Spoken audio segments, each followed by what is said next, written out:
The Ironman virtual race number 17 was what it was all about this weekend. Since the start of the pandemic, many in-person races have been canceled, but virtual races have stepped in to fill the void. So this past weekend, I ran, cycled, and ran again with an incredible lack of training, just so that I could race with some awesome people from around the world. Let's check it out.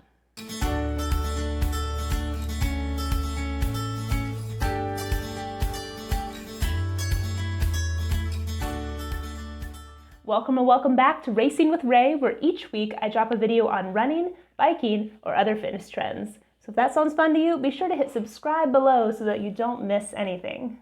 The Ironman virtual race number 17 consisted of 3 main parts: a 3-kilometer run, a 40-kilometer bike ride, and finally a 10-kilometer run. Participants were allowed to complete these 3 different events at any point during the weekend between Friday and Sunday. They didn't have to be done right after the other, and you could do them in any order. I was particularly excited about this virtual race, more so than others I had seen online, for 2 main reasons. For one thing, they didn't try to charge me anything up front, just to compare me with my peers around the world. They only charge you if you want to buy merchandise at the end. I can get on board with that. Secondly, I was excited about this race because the distances for biking and running were a little bit longer than I've currently trained up to, so I knew this would be a bit of a challenge. I decided to reorder the parts of the race to do the 10-kilometer run first, then the 40-kilometer run on the second day, and finally the 3-kilometer run on the third day, picking the hardest parts first and saving the easiest for last. It's early in the morning and super dark outside, but the race just officially opened 15 minutes ago, so I'm ready to go for the 10K run. I haven't run this far in several years, actually, probably since I was training for my last marathon.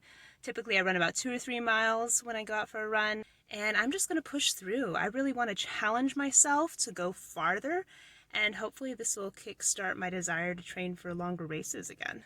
Let's get started. Now, I didn't take my camera along for this first portion of the race because I knew this run would be grueling enough without having to carry a camera. But here are the results from that run. So I completed the entire thing in about 1 hour and 5 minutes, which is about 10 minutes and 21 seconds per mile. And I was actually pretty surprised and happy with that time. Considering I figured that I'd be walking the last few miles, this by comparison is pretty good.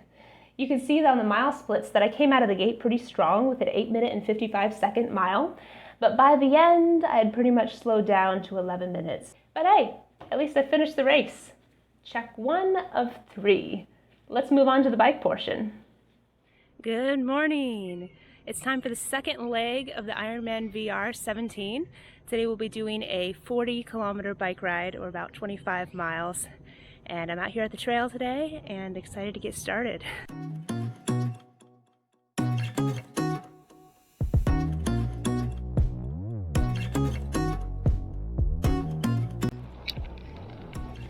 We're about 8 miles in. My average speed so far is about 15 miles an hour. You can probably tell I haven't been biking in a while. Again, this is a challenge, get myself back out there, trying for longer distances and things, and hopefully I'll see improvement in the future.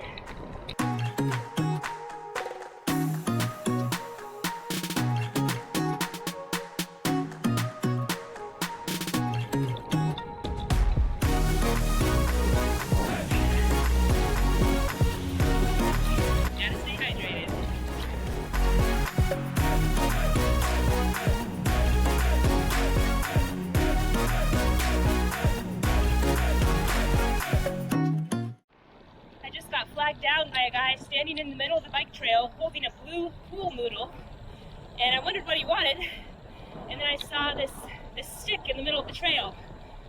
Is there a snake? Oh wow, thank you. The heads up, my goodness. Those are poisonous, right? Very. Okay. They don't have much in the way of teeth, but their venom will kill you. Oh man. The hospital probably doesn't have any antidote. Wow, thank you, sir. So, he took the effort to stand in the trail, flag people down until the snake had passed. That's a nice guy.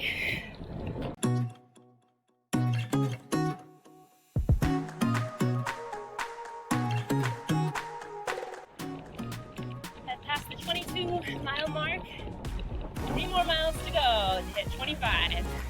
Not gonna lie, I am sore, mostly from sitting, but also in general. Today is one of those days when you're running on a zero tank of energy, just to prove to yourself that you can do more than you thought you could. For this portion of the race, I used the Map My Ride app to keep track of my bike mileage, and here are those results. It took me about an hour and 50 minutes to complete 25 miles on the bike, so that's an average pace of 13.8 miles per hour. Obviously, I have not been on a bike ride that long in a very long time, but I'm inspired to do it more often. I know that if I put the time in and go out every single week, I can really increase that speed.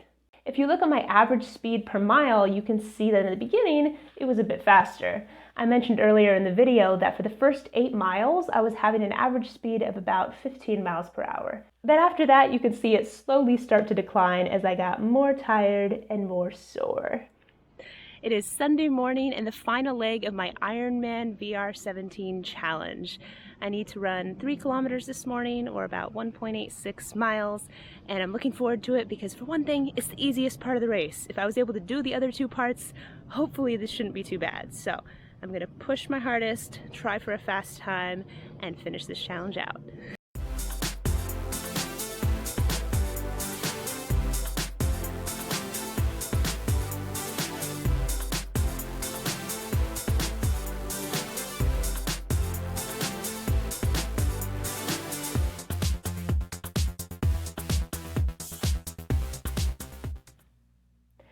And I completed that final portion of the race in 16 minutes, 57 seconds, so that's about 8:48 minutes per mile.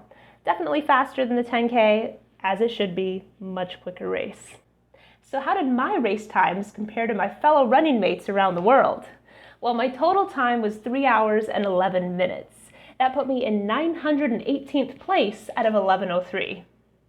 Okay, let's look at the results of the rest of the people and see if they did a lot better. So Mariano finished in 1 hour and 28 minutes, and Michael and Dominic finished in 1 hour and 44 minutes. So imagine that, the cream of the crop did this race in half the amount of time that I did. I actually find that pretty inspiring. It's cool to look at these times and think what the human body is capable of, and that honestly, my body is probably capable of more than I'm giving it credit for if I just practiced a little bit more. This is why virtual races are so cool, honestly. You know, in-person races are great because you can feel the energy of the crowd and you can feel the energy of the racers around you. But virtual races are pretty amazing too because it unites people from around the globe, even though you're technically running on your home turf. Question of the day: what is your next race, and will it be in person or virtual? I'd encourage you to give the virtual races a try.